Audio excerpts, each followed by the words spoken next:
Nous allons voir un exercice sur le complémentaire d'un ensemble. Il faudrait que je vous explique un peu cette notion.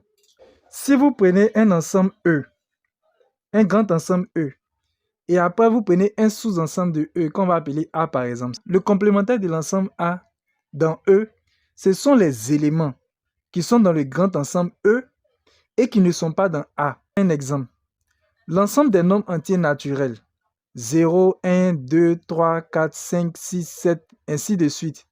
C'est un grand ensemble. L'ensemble des nombres entiers naturels, c'est un grand ensemble. Maintenant, dans l'ensemble des nombres entiers naturels, nous avons les nombres pairs. Les nombres pairs, ce sont les multiples de 2. On peut les reconnaître aussi lorsqu'ils se terminent soit par 0, par 2, par 4, par 6 ou bien par 8. Maintenant, dans l'ensemble des nombres entiers naturels, nous avons les nombres pairs. Maintenant, les nombres qui ne sont pas pairs, là, ce sont les nombres impairs.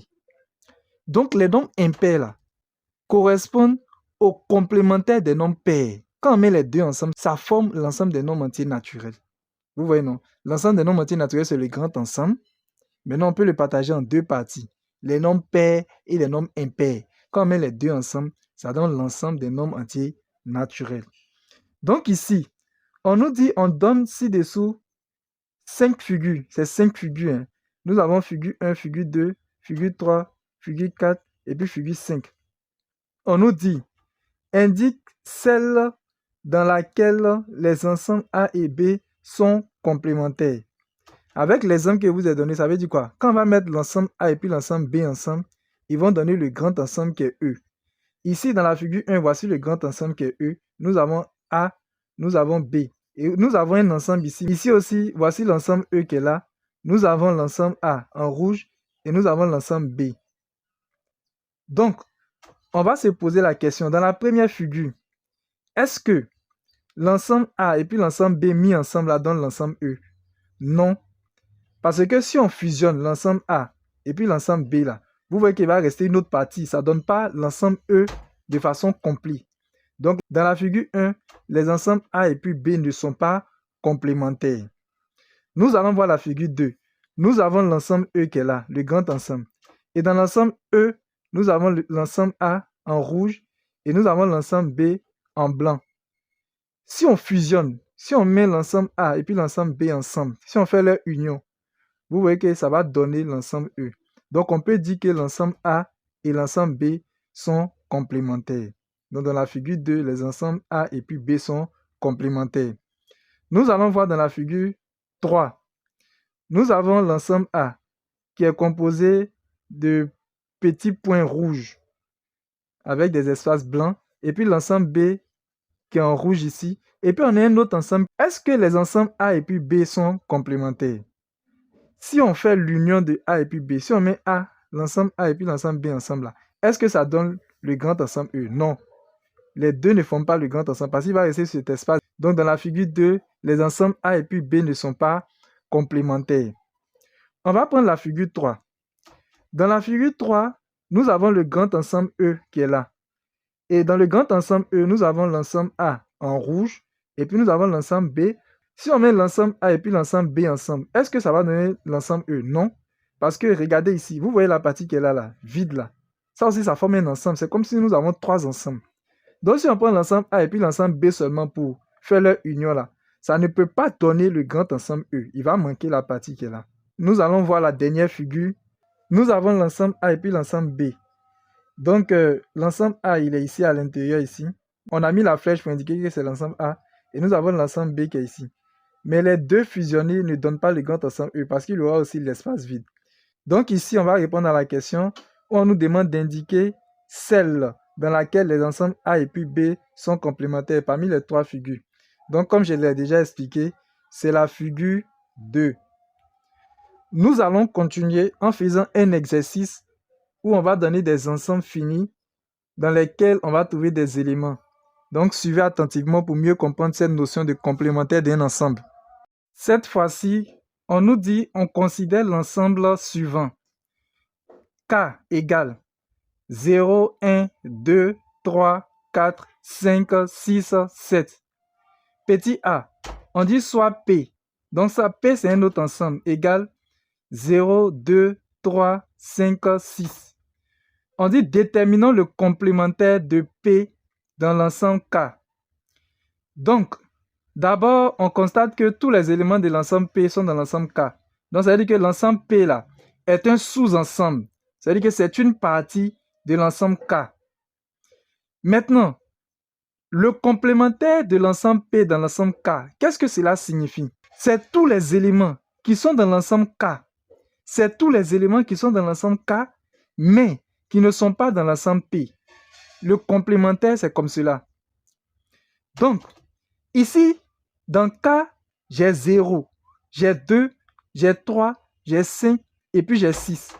Donc, les complémentaires de P dans K seront les éléments qui sont dans K, mais qui sont différents de tous ceux qui sont là. Donc, on va commencer, on va chercher ces éléments-là. Vous voyez ici, il y a 0. Or, 0 est dans P, donc je ne peux pas prendre 0. Je dois prendre des éléments qui sont dans K, mais qui ne sont pas dans P. Donc, je ne peux pas prendre 0. On vient ici, on a 1. Vous voyez, 1 est dans K, et puis il n'est pas dans P.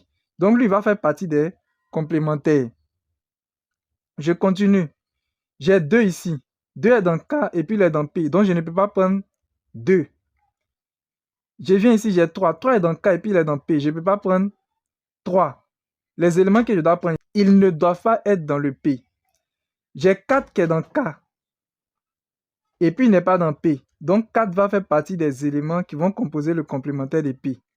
J'ai 5 dans K. Et puis j'ai 5 dans P. Donc je ne peux pas prendre 5. J'ai 6 dans l'ensemble K.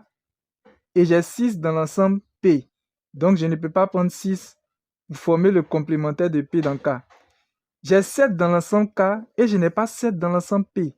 Donc 7 va faire partie des éléments qui vont former le complémentaire de K dans P. Donc 7 va faire partie des éléments qui vont composer le complémentaire de P dans K. Donc finalement, le complémentaire de P dans K sera formé des éléments 1, 4, 7. Maintenant, comment on écrit le complémentaire de P dans K? C'est le complémentaire de P, on veut, non? On écrit comme ça, on écrit P, et puis on met barre en haut, on met une barre. Et cette écriture-là signifie complémentaire de P dans K. Maintenant, le complémentaire de P dans K, comme on l'a vu, est composé des éléments 1, 4 et puis 7. Vous voyez ici, 1, 4, 7 là. Ils sont dans K, n'est-ce pas? Ils sont dans K, c'est eux j'ai mis en rouge là. Et puis ils ne sont pas dans P. C'est leur ensemble là qu'on appelle le complémentaire de P dans K. Nous allons voir le deuxième exemple. On nous donne l'ensemble Q qui est égal à 0. Ça veut dire que l'ensemble Q est composé seulement que de 0. On dit de déterminer le complémentaire de Q dans K. Donc ça signifie quoi? Le complémentaire de Q dans K, c'est les éléments qui sont dans K, qui sont ici, et qui ne sont pas dans Q. Vous voyez, non? Donc, regardez K ici. Quand on prend 0, 0 est dans K, et puis il est dans Q. Donc, il ne va pas faire partie des complémentaires de Q dans K. Donc, 0 n'est pas dedans. Mais quand on prend 1, regardez 1, il est dans K, non? Et puis, il n'est pas dans Q. Donc, 1 va faire partie des complémentaires. Si on prend 2 aussi, il est dans K, et puis il n'est pas dans Q. Au fait, tous les éléments qui sont là, 1, 2, 3, 4, 5, 6, 7. Vous voyez, ils sont dans K, non? Mais ils ne sont pas dans Q. Ils ne sont pas dans Q. Donc, ça veut dire que complémentaire de Q dans K sera... Bon, d'abord, on écrit comme ça. Comme c'est le complémentaire de Q dans K là, on écrit ça comme ça. On écrit Q et puis on met une barre en haut. Donc, Q avec barre en haut signifie le complémentaire de Q dans K. Il y a une autre façon de noter aussi. On peut noter cela comme cela. On met un grand C. Maintenant, on met le K en bas parce que c'est dans K. Et puis on met le Q en haut. C'est une autre façon de noter. Et ça se lit le complémentaire de Q dans K.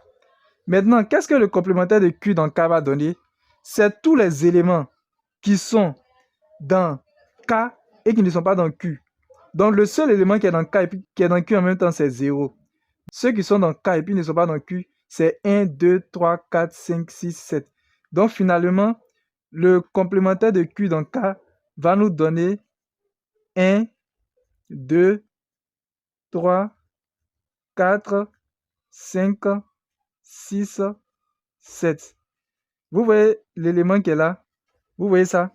Tous les éléments qui sont ici, là, regardez, ils sont dans K. Les voilà ici. Ils sont dans K.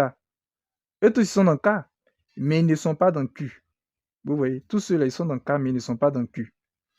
C'est comme ça, on fait pour trouver le complémentaire d'un ensemble. Moi, c'est Monsieur Soumaro. Voici mon numéro WhatsApp. Pour tous ceux qui veulent intégrer mon groupe WhatsApp ou qui veulent avoir un suivi particulier, écrivez-moi sur mon numéro WhatsApp qui se trouve ici. S'il vous plaît, lorsque vous allez m'écrire, vous me donnez votre nom, vous me donnez votre classe et vous me dites la raison pour laquelle vous m'avez écrit. C'est-à-dire, vous me dites pourquoi vous m'avez écrit. Si vous m'avez écrit pour comprendre quelque chose, si vous m'avez écrit pour intégrer mon groupe WhatsApp, vous le dites. Maintenant, en plus de cela, je vais vous demander de faire quelque chose pour moi. J'ai une chaîne YouTube.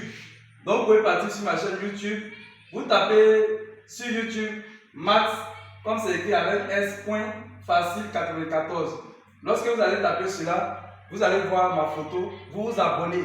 Vous allez voir le mot abonner, vous vous abonnez. Et cela va me permettre, va me donner le courage de pouvoir continuer les vidéos.